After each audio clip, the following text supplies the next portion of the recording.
Right, welcome to another episode of S-StarTV. Myself, Jawsy. You can already see him in a shot because I've got the wide shot open today to take in the full landscape. I have Mr. Sam Supplier. Yeah, yes, brother. Hello, brother. You good? All good, mate. Where are we?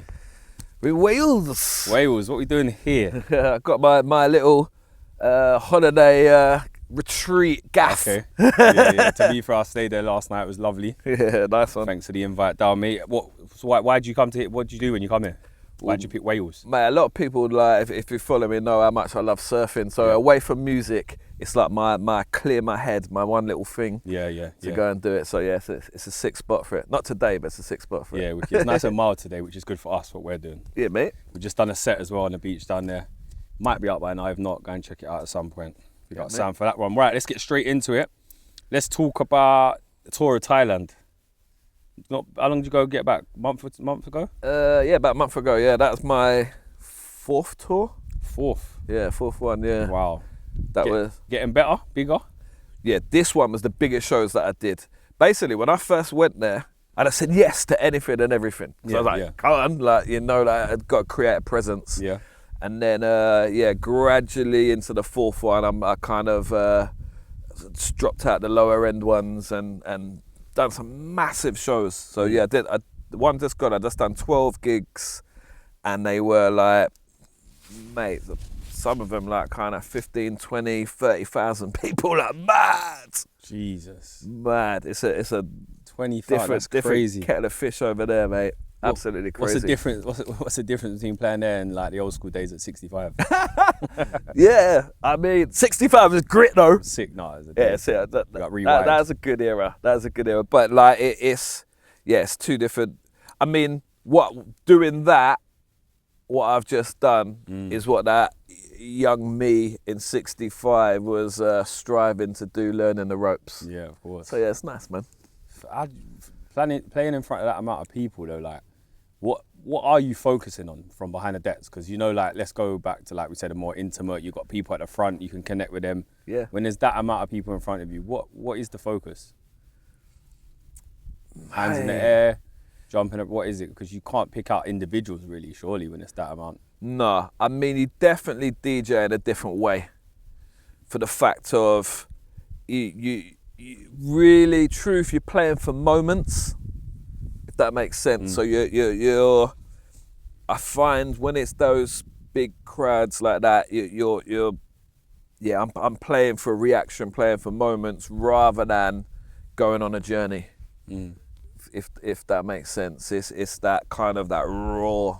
So would you say that sort of set and playing in bigger settings, are they more planned, those sort of sets, rather than spontaneous? Yeah. It for those shows though, I mean, I wouldn't often do like a playlist like on my record box, but for those shows I do. Yeah, makes sense. And not plan the records like as order for order, one for one, but I would put, if I'm doing an hour and a half set, I'll put 70 records in there. Yeah. More so, because when it's that amount of people and you're trying to find a record, like, and the adrenaline's going, and I'm like, I can't find it, and I panic and I play something else. Yeah, you know, like kind of. Of course. Yeah. So it's better to be a bit more organised. Yeah. And not only that, sometimes when I finish the sets, I'll be like, didn't play my new one, or of course, you missed it out. Yeah, stuff like that. So, being over there, I'm guessing you played at some like crazy parties as well, like something different settings. Yeah, well, like a lot of them like on the beach. A big full moon party in Thailand. That's crazy. Mental. There's a really, really sick party. I've headlined it now maybe it might be 5 times. Jungle Experience on the island of Koh Phangan. So that's about 8,000 people. But that one, it's in a jungle. It's like absolutely insane. Like, yeah, I've got a nice pocket there. Nice. Like a nice pocket. And I realise now when I'm over there, like just walking through the bars, I can hear my records being played, like kind of by the local Thai DJs. So is there a scene out there then? Yeah, for sure. But there's massively. But when you go there, it's I feel 35 to 40% English, the crowd, and the rest of it is pockets from all around the world. Nice. So the core, you've got your English core, because we're all of a sudden everybody's going to Thailand now that you can smoke weed and everything else that everyone thinks, yeah, I'd rather go there than damn. But it's, everyone, all these pockets from all around the world, man. It's mental. Sick. Yeah, amazing. I love it. So we be going back again, do you think? Yeah, next January though. I need to be careful. Last year I went twice in 1 year, and I felt that it's better that I wait. Okay. Make it more special. Yeah. Don't want to rinse it out. Over there, so I know you don't dabble yourself, but what is it over there? Is it like psychedelics and stuff? Yeah, it's anything and everything. To be fair though, like I did try the gummies. While you was on decks? No, bro, I can't do that. Can you imagine? No. It's actually mad how many people do. And the mushroom shakes, I see a lot of people doing them, but you stayed away. Yeah, I don't really ever touch anything, so I was a bit shook. Yeah. I was like, I don't know about that. But yeah, it's a lot of all of that stuff. Weed, like in Thailand, every third shop is a weed. Serious? Cafe. It's absolutely insane. Wow. Insane. You know, if you go Dam, yeah, there's probably 12 weed cafes, would you say? I don't know, like, I don't smoke it, so probably more. It's probably more. I don't smoke, but you seem to go past. All right, let's say 25. Let's say 25 in Dam, yeah? Yeah. Bro, there's more in just one road in one little town. Wow. Like, than the whole of Dam. But it's mad. It's mad. Do you get ladyboys in the raves out there? You know what, yeah? So I never strived to ever go to Thailand before. It didn't really bother me. Mm-hmm. When I had the opportunity to go, I was like, oh yeah, cool, I'll go if I'm going to go and play. And I didn't really want to go because I heard all of the horror stories. I heard the ladyboy stories, you know, all the madness that you hear, yeah? And you can go the whole of Thailand and not really see them. But there's two places, like one is a town called Pattaya. And Pattaya, I did a show there, and that is every horror story that you hear about Thailand in one town. Under one roof. Yeah, literally, that is Pattaya. And Phuket has got like a 50% thing of that. But if you go like Koh Phangan, Koh Tao, like all of that, you don't really see it. So when you played in Pattaya, what was it like? Was it a bit of a weird experience? Yeah. Do you know what? Like, the footage. It's mad. That town's mad. A lot of people who live in Thailand, they won't even go to that town. Do you know what? It was the only time in the whole of Thailand where you see a couple of things like, I saw like a granddad walking down the road with an 18-year-old girl to the hotel. There's a couple of bits that didn't sit right for me. Yeah, fair. You know, I was just like, but it's weird really because I don't want to talk about that of Thailand. So everyone's like, fuck that place because it's not really like that. It's just that one town. Pocket, yeah. So yeah, if you want to stay away from that, just don't go to Pattaya. Yeah. Nice. Let's talk about your passport situation. You filled up your passport. Oh yeah, just the other week. With a year and a half to go left on it. Yeah, well, as I was flying back from Thailand, they stamp you on the way out. Yeah, and they were like, they're trying to find a page, and they say, you come back with this, we don't let you in. So yeah, like still about a year and a half left. I filled the whole passport up. I was like, jeez. That's crazy. How many flights did you? Last year, the last 12 months is 81. Like the year before, like was 91. I thought I was gonna hit 100. But I don't know, maybe this year. Let's see. There's a lot going on this year, so it's a lot of flights, man. Yeah. Because even we had a conversation yesterday and you said you like played in places like Sri Lanka and places like that. Yeah. That's crazy. Do you know what it is, bruv? The truth of it is, and the difference of, obviously like I come from the London house scene, yeah? And the difference on why I've managed to have these opportunities, maybe like more over like a lot of my peers who I respect around me, it's just the music, bro. It's like, if your records are being played all around the world, then people then want to see you come and play the records. And that I've just been lucky enough to have, I've had 2 or 3 big ones, but then there's pockets of mediocre ones that that have been played everywhere, and bro, that's what gets you traveling, man. Makes sense. It makes sense. Lucky. So talking about your DJing globally, where did you say the craziest places you've DJed? One of the craziest places that springs to mind besides Thailand? Crazy for different reasons, you know. Bro, everyone loves Ibiza, of course. Like where's a place where you'd thought, wow, DJing's brought me here? Australia, okay. Because it's just so far away. Yeah. But do you know what's weird, bruv? Even like I was on Bondi Beach, and people coming up, stopping me on Bondi Beach. I was like, this is mad. Yeah, that's crazy. This is probably the most opposite place you can get to. Yeah. Other side of the world to us, Yeah, like real, like, but I mean, saying all of that, you still can't beat a UK festival though, can ya? You know, like, it's just vibes. Of course. So vibes. You mentioned your peers and, you know, where you come up in the London scene. Where would you place yourself now if there's like, let's not say a hierarchy as and say number one, number two, but I'm more seeing like, do you just see yourself as a global DJ now rather than a London DJ or a DJ from London? I'm nowhere near to where I think I can get to or I want to get to or kind of the whole time I just feel like it's stepping stones and truth it is taking a little bit longer than you hope, you know what I mean? Yeah. Maybe every DJ feels like that, I don't know, do you know what I mean? I don't know like how I look at it. Like I feel that I just done like 170 shows in the last like 12 months, like, and I'm like, my diary is healthy, it's busy, and they're way bigger shows than I've ever done in my life. And so all over the place as well. And all over the world, yeah. So it 81 flats. So it's definitely, there's a big turn. Do you know, there's a big turn in it. And by doing that, I had to drop out everything that I was doing, the smaller stuff that I was doing in London, which kind of was my come up, do you know, but I realised I had to step away from that to 2 steps back, 5 steps forward. Yeah, makes sense. So does that mean you are a lot more selective on your bookings now? Yeah, I say no to stuff every week, for sure. And is that, what do you base your decisions off? I play every week, yeah? So like every single week I'm playing. So I'm more like, if I take that gig, then I'm not gonna, hopefully something else will come in and I'd make a mistake, 'cause I've already said yes. Yeah.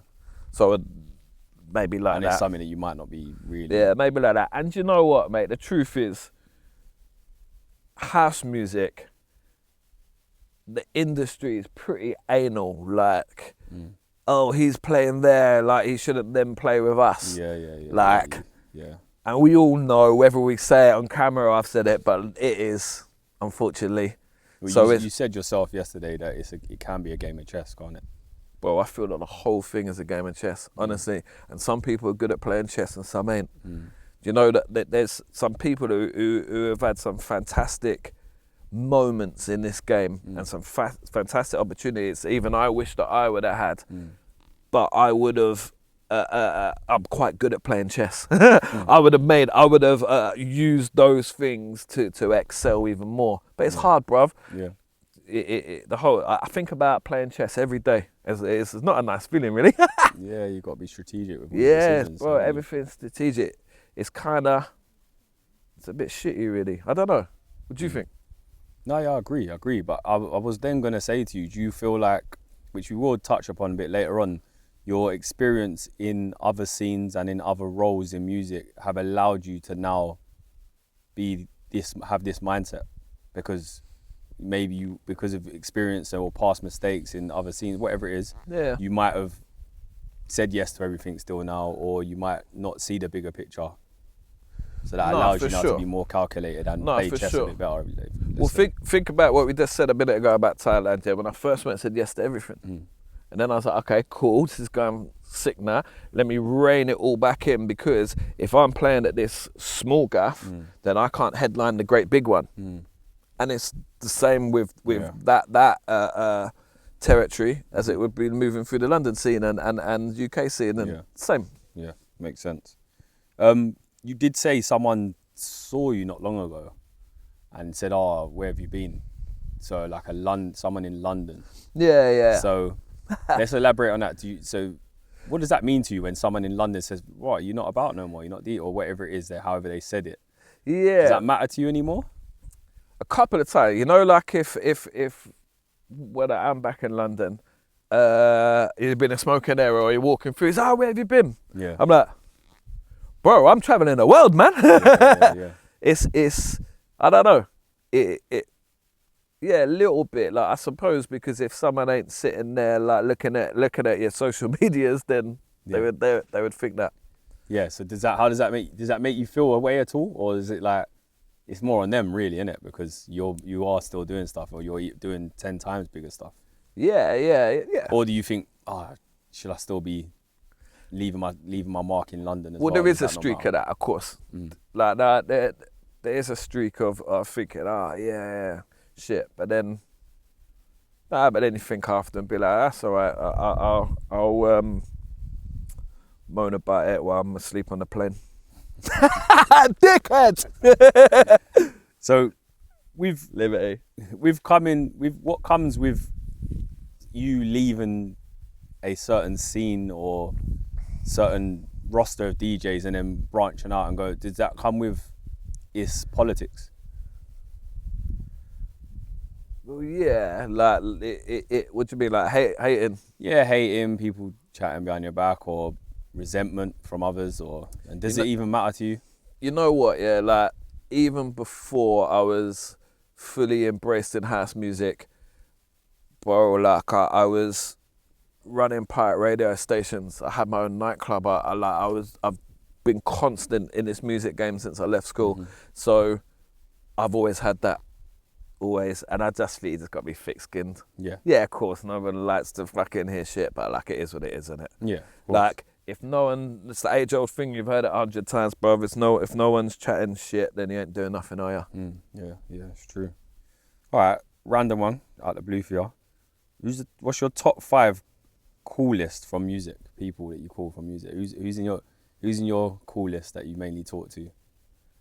What do you mean, like artists? So it might be DJs, promoters, or producers. Who's in your coolest most? Who do I talk to a lot? I don't know. I go through little pockets. I've been chatting to Matt Sassari quite a lot lately. Okay. He's doing well. Just done tune with David Guetta, and I see he's got some platinum plaques and shit. Another guy, I made a tune with him recently. His name's Phil Harris, and he's not like a massive name within Clubland, but on social media he's massive. Okay. He's like DJ guru and that, and he's look out for him. He's wicked. I talk to him a lot. Yeah. Who else? You don't have to do 5. You can do 3. Well, that do someone else that you do. All right. Are you still in touch with anyone from the London scene, from the UK scene a lot? Yeah, like when we see each other, like we talk, you know, like kind of the record label that my next record's coming out with, I actually hooked him up. They're from Malta. Okay. And they wanted to do like a UK showcase. So they were like, we'd like to do it at Egg. We've heard this like good venue or something. So I'm like, shit in the marrow, what you saying, bruv? So I've hooked all of them up. Yeah. So we're all mates who are back, you know what I mean? Yeah. Hopefully that's gonna, and I'm gonna play. So hopefully that's gonna go like sick and yeah. Nice, wicked. What's the proudest moment in your career so far? Ooh. And this probably changes every year, I guess, because your trajectory. Yeah. I think,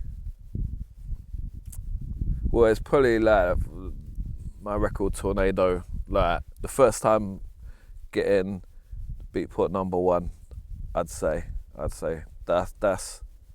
I don't know. Do you know what, bruv? Like that's a weird question. There's loads of like proud stuff. You know what I mean? What's the alright? Because people don't really blow their own trumpet, but let's just say you've met someone, and you need to impress them. What would you say to them you've done that you think?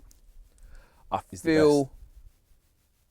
Yeah, like 50. I'm currently sitting on 15 million streams on Spotify. That's crazy. And I'm proud of that. Yeah, like I think that there is a real big stat where I can approach, if I am, or anyone asks, "Oh, who are you? What do you do?" It's a healthy stat. They're like, oh, okay, get you some respect in the industry. Nice.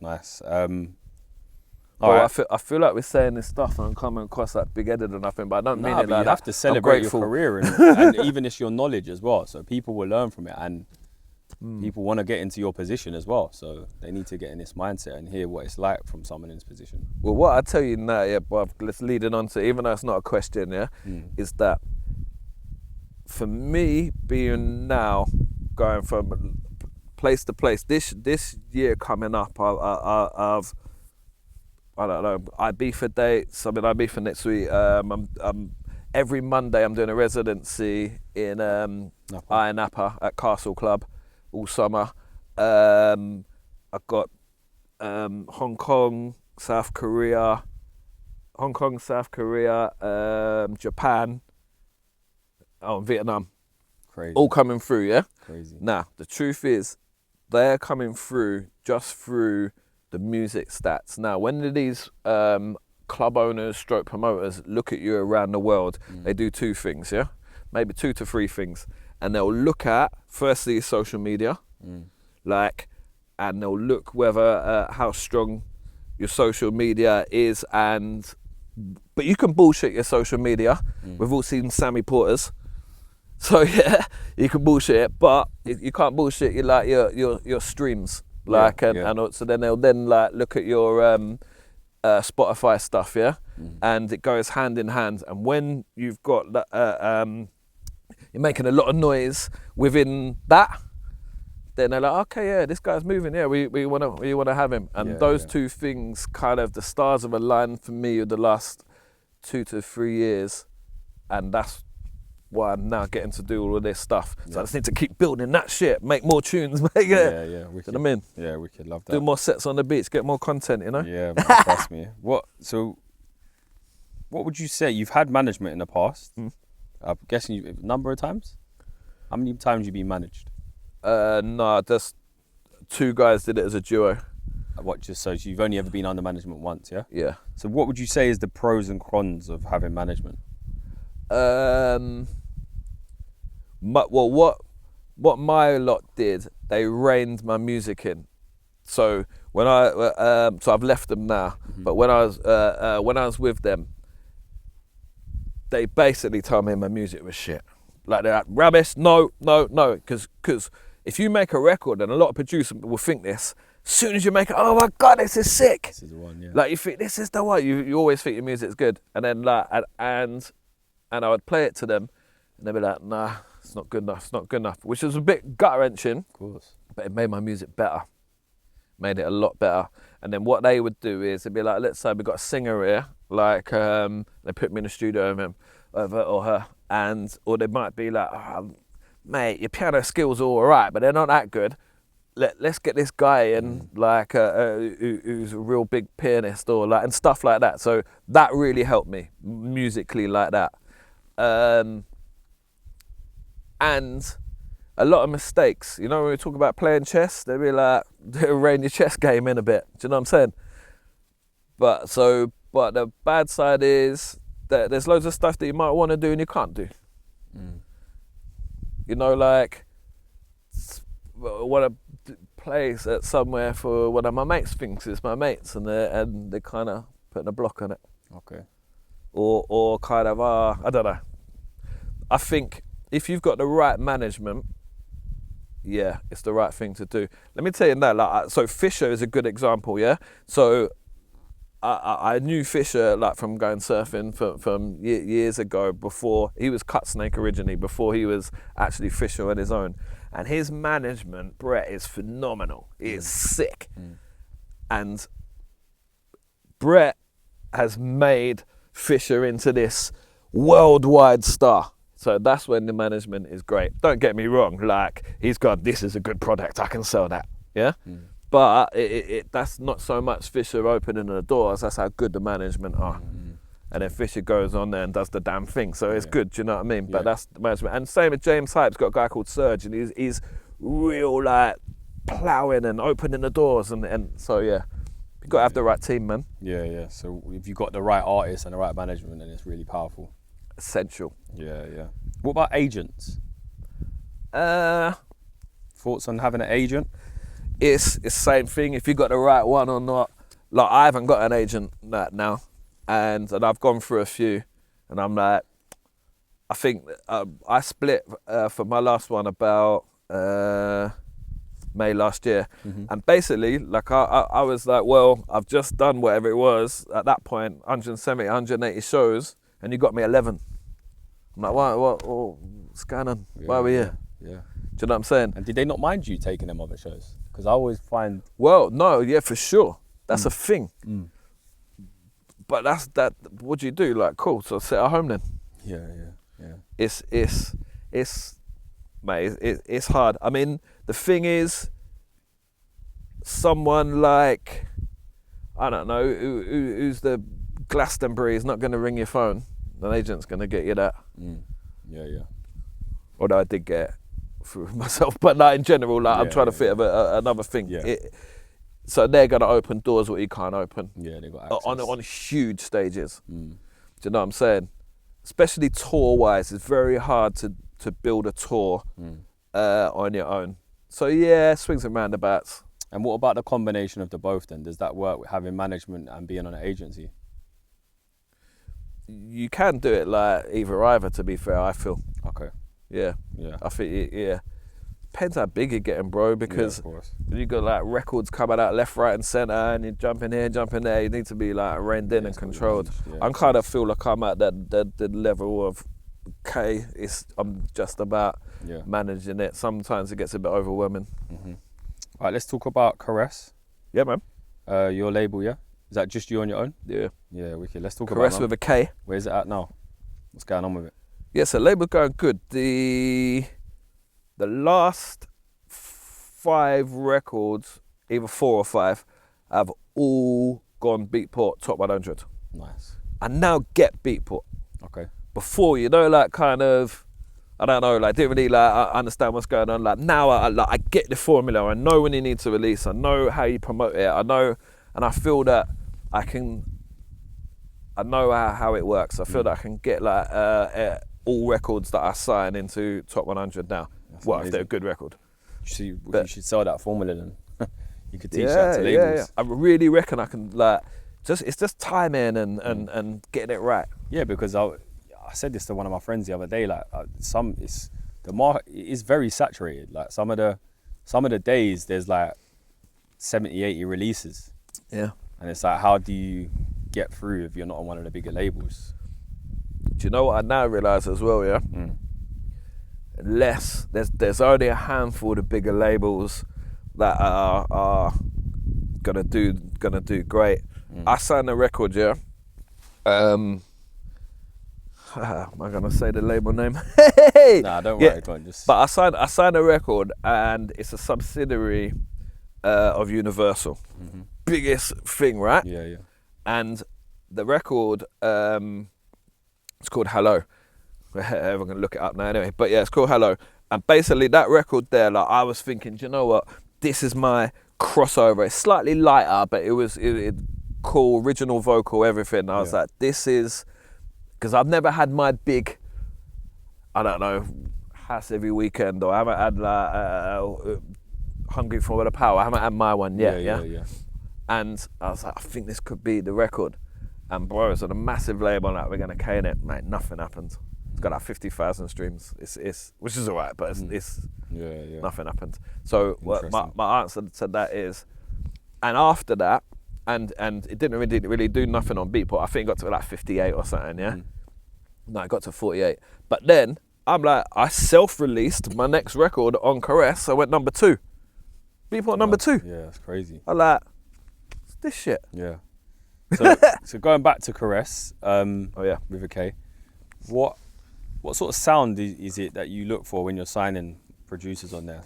For anyone watching this that would like to get something through to you. So basically, like all I say to anyone, I just need to be able to play it. So if I can play the record, it means I can promote the record. Okay. And my sound is just anything under the word house. I don't want to I don't want to be I don't want to be pigeonholed anymore. Like whether it's deep tech, whether it's tech house, whether it's melodic techno. Like I just want to like zigzag through it. Like I hate that it's play all good music. Like, and when I play, I zigzag through good music where I feel is good music. So and that goes for the label. So absolutely anything. If it's a record I can play out, I can promote it. And where can they hit you up with that to try and put submissions through to Caress? The email's in my Instagram bio. Okay, there we go then. Find man. Or Caress's Instagram. Yeah. So label's going good, man. Your new release, is it on Caress? No, my new one. I've just signed to Alenza, which is a label over in Malta. They're the top 10 selling label at the moment on Beatport. Sick. And they're the people that we hooked up to do the showcase with Shen and the Egg. Yeah, wicked.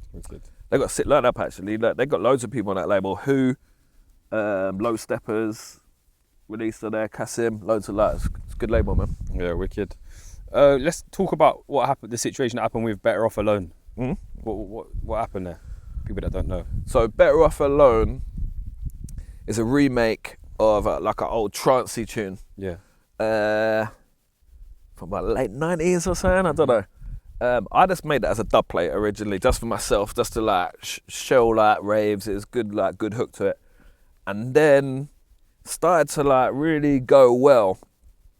And a label hit me up, SKT's label Stashed, and he was like, "Mate, what you doing with this tune?" I'm like, "Mate, it's just a bootleg, like can't do nothing with it." And he's like, "Right, find someone, get it resung, replay the melody and everything." So I did, replayed it, everything, and that was my second ever Beatport #1. But that record there, we then got a takedown and desist order from Warner. And what happens when you get a takedown and desist order? The reason they got that, because they said that you can't just rip the record off, you sampled the record. But actually the record wasn't sampled. I replayed the melody and had a girl re-sung it, so nothing on it was resampled, which is why people are getting away with it. You know, when you're hearing all of these like edits and stuff how's that on Spotify? It's not actually the real singer. It sounds close, but it ain't. But then what happened was that the tune had got #1. Actually, when the takedown and desist order came down, it was like dropped to like 3 or 4. Okay. And I was like, we've got the #1 now anyway. Fuck it. Got a screenshot to prove it. But yeah, so that was so that was like unfortunate that happened, but at the same time it was all right. But what happened was then, what I didn't realise, made a bit of a mistake, because at that point, because I'd had quite a good run of records all going top 40s on there, and it put me like real high up in the Beatport top 100 producers list. Okay. And which is another thing that the promoters all around the world look at, as well as like your Spotify stats, your socials, and that's another big thing. And what I didn't realise, I made a bad chess move, is that I lost all of my stats from that record, which meant I dropped back out of the top 100 again. But hey. So that was a chess move you didn't get right for once. Yeah, didn't get it right, man. Didn't get it right. But I mean, that record there, still, that's definitely one in Thailand, for instance. They're playing that everywhere. Sick. I walk down the road and I'm hearing it. So it's you buzzing when that happens. Yeah, it's still nice, isn't it? I'm like, hey, about one. Go in there and cut some shapes. Yeah, you know what I mean? Out, yeah, just walk past, give him a nod. Like, who the fuck is that? Who's that weirdo? Who's that weirdo with the top bun? Yeah, wicked, man. All right, let's move on to something you've done recently, actually, and I know it's an ongoing thing you're doing, is the event going on at Ministry. Oh, yeah. Yeah, so tell us about that, the concept of it, the name of it, how it come about. So, yeah, Future Citizens is the name of the event, and Ministry of Sound and the brand Louder put the idea to me and Chapter and Verse, and was like, look, we are thinking to get new talent into Ministry of Sound. What do you two guys feel about sourcing the talent? And so basically, we do this night probably every 8 to 9 weeks at Ministry of Sound, maybe every 10 weeks, something like that, throughout the year. And yeah, it's just giving people opportunities to DJ in Britain's most famous nightclub. Yeah, amazing. Who have never played there before. And the only rule is you can never have played in Ministry before, and you've got to be over 18. And so we put it up and everyone sends the mixes in, and but to be fair, it takes me hours going through it. But it's really cool thing to do, and it actually is nice that Ministry of Sound like put their trust in me to like source that, to be fair. Yeah, of course. And bro, do you know what's mad? So and there's all different ways to play, yeah? So some are in 103, some are in the box, and then I've been getting, when I'm playing the set on the night, drawing DJs out of the crowd to come up and play back to back with me. Crazy. I literally got on the mic, say, right, who's got their USB on them? And obviously everyone's going nuts so that they know they're there for the opportunities. And mate, I throughout the set, I brought 3 different DJs up in Ministry's box to come and play back to back. It was nice. That's quality. Yeah, it's really cool, man. And do you stay in touch with any of them after, or? Yeah, like for sure. I speak to them. Like, I say to every single person, I reckon we've got now probably about 50 DJs have played in Ministry now. That was the 5th one the other week, yeah? So, and I say to them all, use this footage of you playing in Ministry of Sound to excel your career. Like, even because, I don't know, I'm just randomly saying this, say you're from Bedford, yeah? And you've just DJ'd in the box in Ministry of Sound, send that footage to every bar, club, everything in Bedford where you're from, and just say, yo, just DJ Ministry of Sound, like, do you want to book me? And I guarantee you'll get a few hitbacks. One of the DJs actually used the footage from about 2 of them ago. He's now got residency every night in Napa this summer. I'm like, sick. I was proud when I see that. So that's sick, bruv. Yeah, I love that. So that brings me on to my next thing, is so obviously promoting and things like that. What parts of the scene have you played a part in that people wouldn't know about? Can you even talk about the boards and things like that? Yeah. Because sometimes you'll tell me a random story. I was involved in this, I was involved in that. Yeah. And a lot of people won't know what. Someone would just say, I think you're a DJ or a producer. So let's not talk too much like with all the bill posting and all of that side hustle. But go on. There's stuff that people don't know that are like, for instance, Ceremony Festival, like that was me with Found, and I saved that for another podcast. But when Bad and Sour, HD Festival, that was massive one, and that went sour. There's about what was there? From your behalf or from the partners and stuff? Wow, we were just too far in. So HD Festival, do you ever remember that festival? Yeah, I went there. Yeah. So HD Festival, Where was it? Essex? Yeah, Essex. Yeah. And hey, it was just too far in. It's mental. So there's 4 or 5 of us involved in that, and it was costing 1.2 million to put the festival on.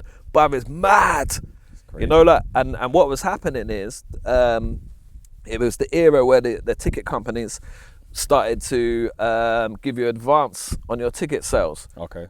So then you could use that money to like, okay, cool, let's book pay for the rest of the headliners. Yeah. And then all of a sudden they need fencing, shit, let's release some more money, and you tick it home. We're all pumping our own money in, but there's a limit. We ain't got 1.2 million sitting there. Yeah. So it's like, it just got in too deep. Like, it's too much. And I remember, so HD was bad because... I remember Eats Everything played. Yeah. I can't remember who else. He's the first one that comes to mind. We had to pay for a helicopter. It was on the same weekend as Glastonbury. And we had to pay... So the only way he could play was if he got a helicopter from Fairlop all the way down to Glastonbury. So it's all money, bruv. It's mad. Yeah, of course. Mad. Do you know something? I remember looking at that and I was thinking, get my career to that one day. I'll get my career there, you know what I mean? Yeah. So what happened then in the end? Did it not sell out, or did you not budget properly? Mate, when HD folded, yeah. Bro, do you know it was on 14,000 tickets for that event? 14,000. It was selling, yeah? But we just ran out of money. Was that year 2 or year 3? I remember going to the first one. 5. Oh, was it? I remember going to the first one. It's at Hop Farm. Yeah, so like it moved around, and what happened was like we had what happened was with it, the police had put a thing in saying we needed to pay 100 grand worth of policing for the event last minute. Yeah, and we was like, whoa, we ain't got another 100 grand, and at the same time we had Rebel Sound Clash. They were going to headline. Do you remember that? Yeah. They just run. Red Bull, the Sound Clash like at the time, Culture Clash, that's it. Yeah. And so we had them, and we just paid like 120 grand or something phenomenal, mental. And mate, the whole thing went under, and the main partner slit his wrist over it. Oh my God. Yeah, it's mad. He didn't die, but he slit his wrist. Like it was that's bad times for all of us. That was. After that, how'd you keep going as in the promoting side after that, really? Mate, the day when I realised how much money I lost that day, mate, I ran to the toilet and spewed up. I can imagine.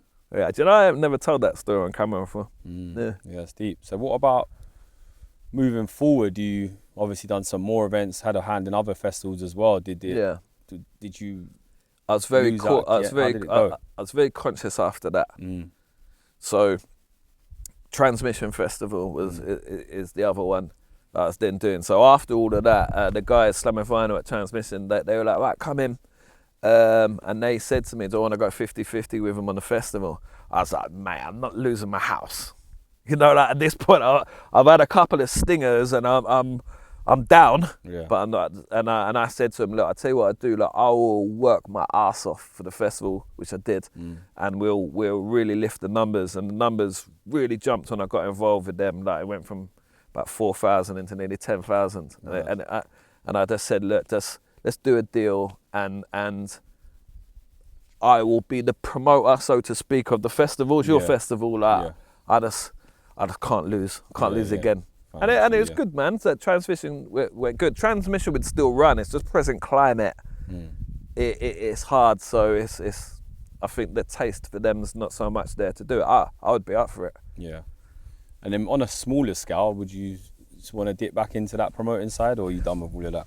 So basically, like I do a few bits, but I more now would promote stuff to keep my foot in London when I've got gaps in between travelling. Yep. And more as like a Sam thing. Does that make sense? Okay. You know, like kind of, or like there's a couple of analogues this summer, like outdoor all-dayers, but not massive ones for like 400 or 500 people.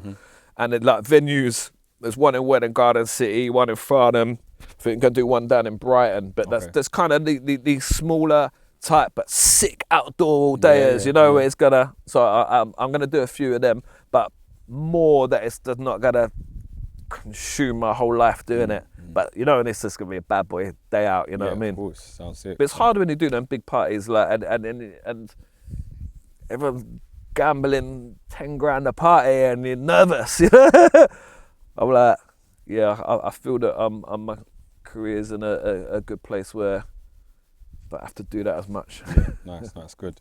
Because even one of both our old pals, still our pal now as well, you used to do Sticky with Shabba as well, innit? Not many people would know that. Sticky, girls don't pay. No, I love Shabs. It's like, we did that for like 13 years. Yeah, that's crazy. Yeah, did that. But then at that time there, his whole SAS stuff started flying. Then we kind of like it went into COVID, and just kind of we stopped doing it. But mate, that's good. That's good. A lot of people don't know that I was doing that with him. So we're equal partners and that. But I grew up loving drum and bass and jungle. I was a Shabba fan. Do you know what I'm saying? Then we become business partners. Shabba told me about it. That's the only reason why I knew. He told me that because obviously he knew I worked with you as well. Yeah, sick. What about a lot of Opera House? Yeah. He's had its own legacy up in North London. Yeah. So I owned that for 5 years. Okay. Yes, Opera House. That was before house. Actually, let me tell you this as well. I got into house music because of Opera House, actually. Okay. What happened was, so I had the club, but I was promoting, obviously owner but promoter as well. And then the Friday nights wasn't really a lot going on the Fridays. So he's like, what can we do? And this new house movement started like coming in. And I started seeing all these flyers and that, Mark Radford, Lance Morgan, Lee Beefrieder, Zadek Koye, you know, that kind of where house has always been around, but there was this new wave of it, kind of, can't stop, won't stop, kind of, it started just after that. And I was like, you know what, should we try doing house on Friday nights? I wasn't even playing it, like, and then, so we did, and I was still doing my Rinse FM show. Now, I just started playing house on my Rinse FM show to promote the Friday night and opera, not particularly because I was like... So, and off of the back of that, I started playing the tunes. I was collecting all of the tunes, like, and I was like, I like this. What is this? To me, it just sounded like a new kind of slower garage. You know, kind of, and bro, that's how I fell into house. I fell into it because of trying to do Friday nights. It was called House. And it started, just fell into it. And then one week just headlined Radford, next week like B3 and kind of, and I was like, I really just started loving the music. And I was like, and then I started playing at the night, and I was like, yeah, I want to play. Mate, that's how I fell into this. Wicked. Mad, isn't it? Yeah, love that. I never told anyone that either, really. Yeah, there you go. So, Opera House was with Tottenham, wasn't it? Yeah, behind the police station. So what is in the water in Tottenham? In what way? Meaning the amount of talent that comes out of there. Bro, let me tell you this now. 100% I know what it is. Go on. Tottenham is a bad area, yeah? It's changing, it's getting regentrified at the moment, but it's bad, yeah? Now, it's so much poverty and so much, like, I lived on top of the club, like, in Tottenham, and it's so much hardship in that area that if you get through that and you excel through all of the grit that you got to go through, your daily hustle and all of that, when you come out the other end, you're a king. So that's why there's a group of real strong artists and characters that come from Tottenham, because they've gone through that shit area. Made it out, and made it out the other ends. Does that make sense? Yeah, it makes a lot of sense. But yeah, and there's some real pioneers in different scenes that are all from Tottenham. Bro, it's bro, you're there at the pirate radios and as you're trying to get through, you're there trying to put raves on, or you're there trying to make money in some way, and it's a bad area. When you become the king of that and you get through, you're gonna go into oblivion. Yeah. Everything else is almost a walk in the park. After that, it's like, well, I got through Tottenham safe. Yeah. And that's why I think that's why there's a lot of big names do really well in the world because of that. Yeah, amazing. Random one. Who's the most famous person in Sam Supplier's phone book? Who's in my phone book? It's Tottenham Skepta, but he's pretty changed his number now. Do you know what I mean? Don't know who else is there. Fisher's obviously crazy famous now. Yeah, Fisher, yeah. Don't know. There you go, nice enough. All right, we're going to end it on a game. I don't know if you've seen the game show on my podcast. Not sure. You ain't watched that, have you? He told me he watches it. I call it best. I watched the snippets. Majesty and Andy Mills beef. We got the lads. We got Majesty and Mills. Love them both. Yeah, so I do. It's called Best in the Crew. You've got a bit of knowledge in grime and obviously garage. So like basically, I do. Who do you think's the best MC in that crew? All right. Some of these crews you might be thinking with, so I'm going to try and make it as relevant to you as possible. All right. Roll deep. Ooh, what other than Wiley? Roll deep. You can. Wiley's in there. Nah, scratchy. Got the same hair. Boy, better know. Skepta. Nasty crew. Ooh, who's the best in nasty? Well, does Kano count? Of course, this is not, brother. It's nasty. Yeah, I'm a Kano fan. Kano. Rough Squad. Ooh, Fooder, Tinchy. What one? Yeah, well, Tinchy smashed it, any. Yeah. More Fire crew. That's lethal, innit? Heartless crew. Ooh. Bush. Another quick little thing into that is Heartless in the Manor. I was working tightly with them on their events there as well. Yeah, I remember you hooked me up with Bush actually. Pay As You Go. Ooh, Pay As You Go. I always used to like Plague. Plague, yeah. Yeah. Yeah, I've heard someone else say that actually. This one might be tricky. Slew Them Crew. Slew Them. Ooh, Chronic. Yeah. Movement. Movement Gets. Yeah. OGs. Ooh, P Money. He's just got the clarity. Yeah. Wolfpack. Gift. You're impressed I know this, isn't it?